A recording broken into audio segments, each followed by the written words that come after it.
Tanto en promociones residenciales como de terciario o de otro tipo, no debemos olvidar que nuestro objetivo fundamental en una operación en venta e incluso en una en alquiler, si pensamos en un futuro a más largo plazo, va a ser la de vender esos productos que se van a generar. Y por lo tanto, vamos a tener que eh, transformar jurídicamente ese solar en el que vamos a hacer la promoción, que es una finca registral en el registro de la propiedad, en N fincas, que son cada uno de los pisos locales, etcétera, que vamos a generar por el propio desarrollo de la promoción. Nosotros nos vamos a encontrar con que tenemos que hacer una dicha transformación jurídica porque nuestro objetivo final, ya digo, que es la venta. Y en cualquier caso, salvo en el caso de oficinas en alquiler, cuando hagamos el edificio entero, pero vamos a tener necesidad de reflejar en el registro de la propiedad que se está creando una nueva promoción en el solar correspondiente, que eso sería la declaración de obra nueva, y posteriormente o a la vez hacer desaparecer la finca registral solar y que nazcan al derecho las N fincas registrales que son las que vamos a vender cuando terminemos la promoción o en el proceso de venta sobre plano. ¿Por qué esto?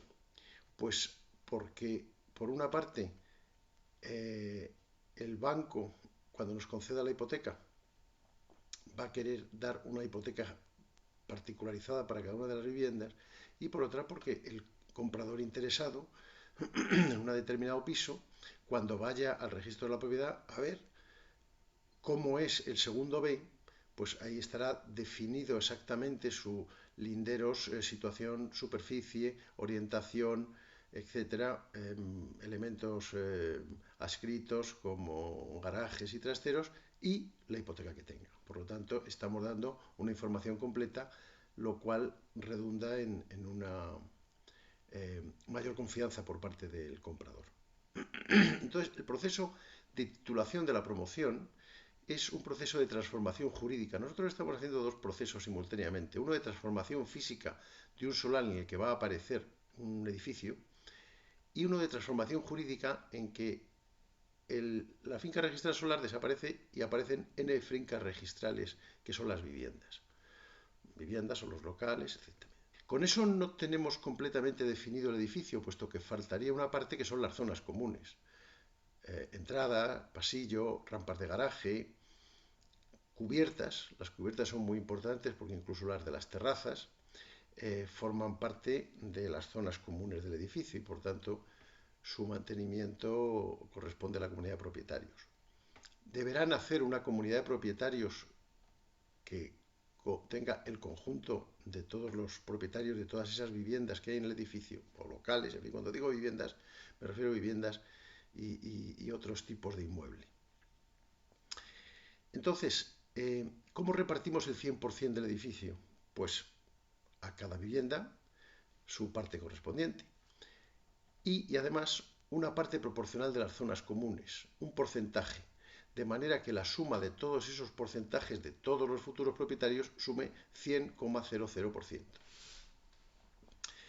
Así, cada parte de zona común, las zonas comunes están todas unidas unívocamente a la vivienda correspondiente y también sabemos el porcentaje de los gastos de la comunidad de propietarios que se imputarán a cada vivienda.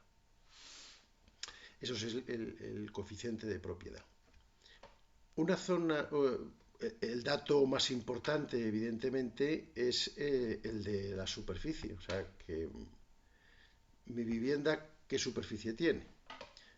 Entonces tenemos que distinguir dos conceptos, la superficie construida y la superficie útil. La superficie construida es la superficie adscrita a la vivienda, de la propia vivienda, más su parte proporcional de zonas comunes. O sea que cuando decimos que una vivienda es de 85,13 metros cuadrados construidos, es la superficie de la propia vivienda más el 3,57% o lo que corresponda de zonas comunes. De manera que si sumamos todas las superficies construidas de todas las viviendas y locales, nos sale el total del edificio. En cambio, la superficie útil, desde digamos de una manera un tanto simple de hablar, es la superficie pisable. En un posterior vídeo lo definiremos más claramente. Entender el por qué tenemos que utilizar esos dos conceptos, superficie útil y superficie construida.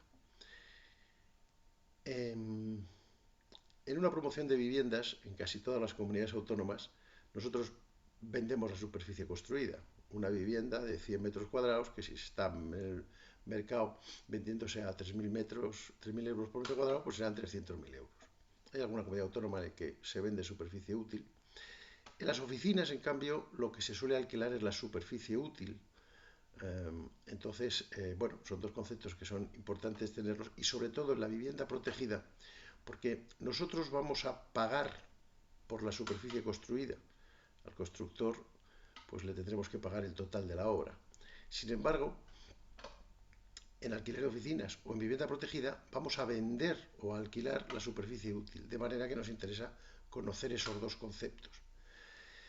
De acuerdo con el Código Técnico de la Edificación vigente, pues por las condicionantes que hay, todo tipo de diseño arquitectónico, que no vamos a entrar aquí ahora, una relación entre la superficie útil construida más o menos habitual, pues está rondando el 0,72, 0,75, 0,8. Eso va a depender muy mucho del diseño del arquitecto.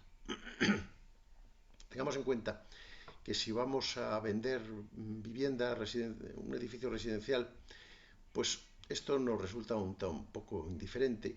Vamos a vender siempre metros cuadrados construidos, aunque claro, si decimos que vendemos una vivienda de 100 metros cuadrados y lo que tenemos son unos amplísimos patios cerrados, accesos, unas escaleras de 3 metros de ancho, pues al final la vivienda de 100 metros teóricos se nos queda en 60 metros vivibles, con lo cual pues tampoco la cosa tiene su aquel. Entonces, ¿qué es la superficie útil? Pues la superficie útil es la superficie pisable. A una vivienda le quitamos las zonas comunes, lógicamente le quitamos las paredes, le quitamos los armarios empotrados, le quitamos las superficies de menos de 1,5 metros de alto, y eso que nos queda es la superficie útil. Y en el caso de la vivienda protegida es realmente importante porque nosotros pagamos por la superficie construida y vendemos la superficie útil. Nos interesa muy mucho a la hora del diseño determinar que la superficie útil sea la mayor posible. Y esto es una cosa que tenemos que tratar con el arquitecto para que afine el diseño.